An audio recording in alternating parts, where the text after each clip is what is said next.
Okay, so the last story we have is a pretty big one, and it's something that we all anticipated happening, but we kind of have a little bit more information on it from some credible sources. So we have a Bloomberg report to come from. According to Bloomberg, the PS5 is still planned to launch in 2020, but Sony could reportedly ship fewer PS5 consoles than it did with PS4 back in 2013. This decision apparently is not directly related to the COVID-19 pandemic, but rather competition with the Xbox Series X and pricing instead. And it seems like the kind of parts system, that, the kind of scarcity in terms of parts that we've talked about in previous weeks. An expected high price at launch will result in lower demand, and this is all projections, leading to a decrease in production. As a result, the company is only planning to make 5 to 6 million units by March 2021. That's the whole quarter from launch to quarter two. This is roughly 2 million units fewer than the 7.5 Sony made for PS4 launch. I think another factor that they're not mentioning here again is the fact that they'll be launching a console during a recession, possibly depression. That also affects console demand, not just a higher price in and of itself. So what do you think about all this? Yeah, we have to remember that PlayStation 5, gaming in general is more of a luxury hobby and a luxury choice. Yep. So when we're in, this sort of depression, recession talk, and hopefully by then a major recovery from the situations we're dealing with now, people are going to be way more skeptical about dropping $500, $550, whatever, $600 in total, not not just the system, but in total, for a luxury device to be playing 1 or 2 games when you have a perfectly good PS4, you got a perfectly good Switch. I think, again, there's a lot of factors in play. They say it's not directly related to the COVID-19 pandemic. Obviously, that has a small part to play, because I think they're not dumb. They know that people aren't going to be rushing to get these. They're not going to not demand it because they don't want it.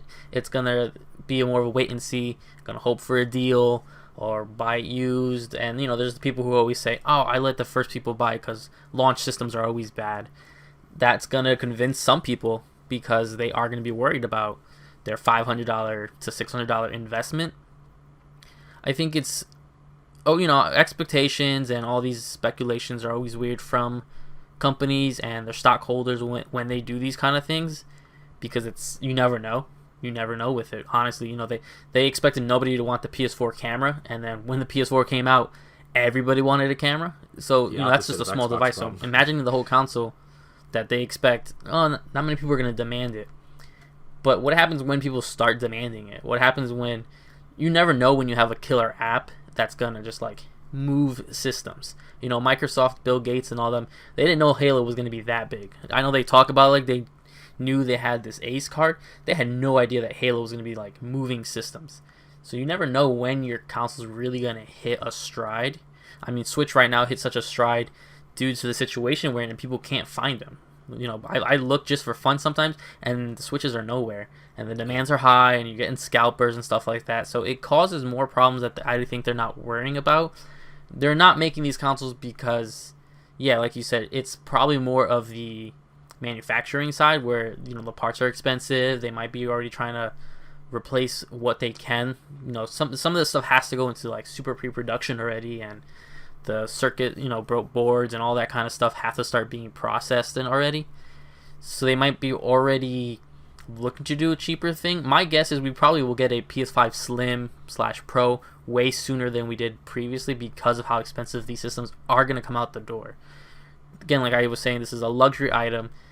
This is not something you can go convince someone that they need to buy. You can't convince someone that they need to buy a PS5 for whatever Blu-ray, like you were able to on the PS3. Sony owns Blu-ray, correct? If I'm not wrong, they own the license or whatever. They were a minority stakeholder at one point. Since then, it's depleted quite a bit with a whole bunch of other different companies. But I think they make a little bit of money on the back end. Yeah, it's like a VHS story, reproduced. But back then, 2006 and 2007, when everyone was buying those weird red-spined HD DVDs, Sony comes out Blu-ray, and where can you get the Blu-ray? Well, you can get a regular Blu-ray, or you can get a Blu-ray that plays games. Later has Netflix, YouTube, music. So the fact that we live in a society that has all these all-in-one devices is every device you have in your house, it's going to be hard to convince people. And I guess that's what they're trying to do, is soften the blow.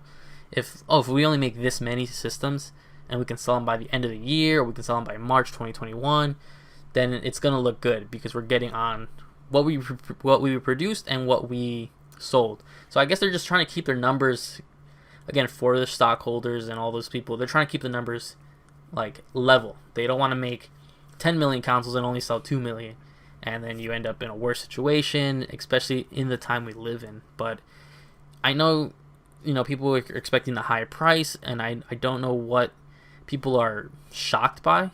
That I don't know, for some reason they think we're getting a $400 console. I don't know why you think you can do that in this day and age and then demand the games you want. So we're just in a tough situation. I just believe, it's going to be hard to get a PS5, to wrap it all up. I do believe the launch is going to be rough to get, and I would love to get it at launch. I just don't know if I will be able to physically get it at launch. It won't be can't get it at launch because I can't afford it or whatever. It's going to be because I won't be able to find one if I don't get one. Yeah, I mean, the last thing you ever want is consoles sitting on the shelves for a brand new console at launch. That's the last thing you ever want to see. However, I would not be surprised if the 5 to 6 million units that they plan on producing on that first quarter might be them at 100% capacity in this day and age. That might just be literally all that they can do with, parts scarce, all these other companies competing for the same parts, and on top of that, a diminished workforce because of the pandemic. That might be them at full capacity. That is like, this is all we can do. The most interesting detail for me in this story is the fact that theoretically, if we got like a October-November launch, we're talking about a console that's 6-7 months off, and they're still planning on launching in 2020. That's an interesting thing. Now, Sony might not be, dropping all the details. Who knows? Ghost can still be delayed. They could still delay the console. They've delayed console launches before. But at this point, they're getting closer. They're getting into the point right now where it's like, if you're producing and planning on a launch this year, you got to commit to it. And you can't boot it last minute. So if this close to launch, theoretically, within that 7 to 6 month window that they're in right now, they're still planning on launching this year. I mean, that's an interesting detail that I think people should pay more attention to, the fact that they're still all hands on deck for that 2020 launch, which is, again, something that if you had to ask me and have me put money down, I was always going to say that they're going to boot it to 2021, just because, again, circumstances are so nuts right now. Money is so hard to come by. These parts are a mess. The whole production pipeline is screwed across the world. I didn't think there was a chance in hell that they'd launch it this year. I felt like maybe Xbox does, and they just boot it to 2021. But it seems like they're still planning on the 2020 launch too, and I'm curious to see how it plays out. I am not looking forward to the nightmare it's going to be to get one of these consoles. I remember previous console launches and the messes they were. I remember the Wii days. I remember how hard the Switch was at launch, and that they weren't even doing the artificial scarcity thing. So you have that was the Switch coming off the Wii U, and that was hard enough as is. So I could only imagine the PS5 coming off the PS4. Like, oh man, it's going to be a nightmare. I'm not looking forward to that. Not to mention, again, who knows if I'll be in a financial situation, me amongst millions of Americans, where we can drop $500, $600 for a brand new console. Who knows? I don't know if the country will still be rebounding off this, or who knows? Theoretically, it's very possible that fast forward 7 months, we're still in quarantine. That's a possibility. Yeah. So, I mean, it's kind of a mess. I don't think we have the answers, and Sony sure as hell doesn't have the answers. I don't think anybody has the answers. That's probably why we're in the situation we're in to begin with. And I'm curious to see how it plays out, but it does mean something, the fact that this is coming out of Bloomberg, so this is a pretty reputable source. We're not hearing this from some random Twitter user. So at least for on paper, Sony's still planning on launching. So if you guys are planning on getting the PS5 or the Xbox Series X, be ready. Get them savings ready now, get those tabs open now and start refreshing now, because it's gonna be a nightmare to get these. Yeah, it's going to be nuts. I'm pretty much going to use my usual sources, and if I can snag one, I can snag one. I'm not going to pay scalper. I've never paid for a scalp system. I know someone who did for some dumb reason, but, scarcity... I'd rather be patient. Yeah, scarcity is going to be a thing, Like you were saying, the Switch, I had 2 Switch pre-orders, one on Amazon, one on GameStop.com, and this is before I worked for them, so, no secret intel or whatever. And, Amazon didn't ship mine. Remember Amazon's weird shortage? Yeah, that was a mess. I did have to pay. I ended up paying a little bit more because I had to pay shipping at GameStop.com, but I got it day one.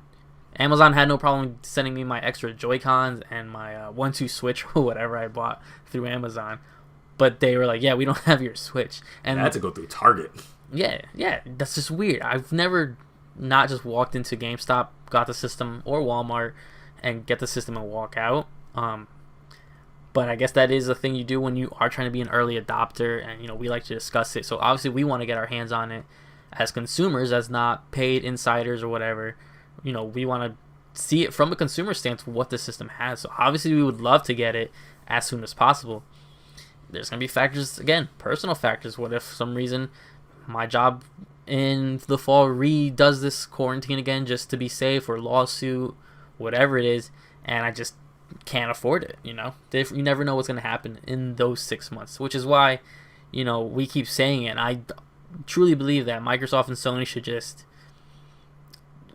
team up on this one time and just move your consoles a little bit. I know the financial struggles that is for them, but just move your consoles just a little bit. Delay them into 2021 just to give them some space to breathe, and you can also just kind of read what's going on in the situation. If it got crazy worse, let's say in a world that everything got worse, you can respond to it now, not last second. Because like you said, a month before, this is not like a game where you can just a month before delay it and people will be fine. Certain websites take your money. So if you're gonna take your money when you pre-order, if I pre-ordered that and then last second you're gonna delay it more months, you're gonna have to start doing refunds, and then that looks bad. There goes your pre-order numbers, and it's just a whole mess that you have to worry about. Yeah, it's a whole mess, and I feel like this is gonna be one of the tighter launches we've probably ever seen. A lot of people are going to be like, oh, it's going to be a nightmare to get it just like the Wii. But to be honest, the Wii was artificial scarcity. I'm just curious to see how it looks when the companies themselves can literally make no more. Yeah. It's going to be messy.